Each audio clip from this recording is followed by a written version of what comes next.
আর একজনের মাধ্যমে আমাকে আপনি আমার সাথে এনরোল করতেছেন, মানে কন্ট্যাক্ট করতেছেন 1 মাস 1.5 মাস 2 মাস, বা আপনার থেকে মোটামুটি আমি 100 মানের মাল মানে প্রোডাক্ট নিয়েছি আর কি আমি।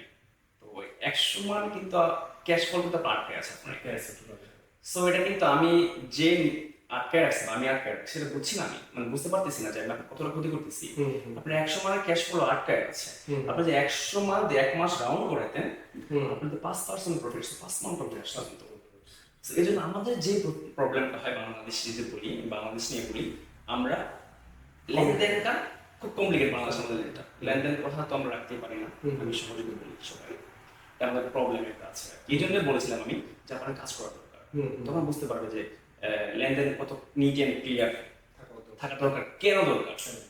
যখন আপনি এটা বুঝবেন তখন আপনার অন্যকে টাকা ঢুকাবেন না, লেনদেন করাবেন না।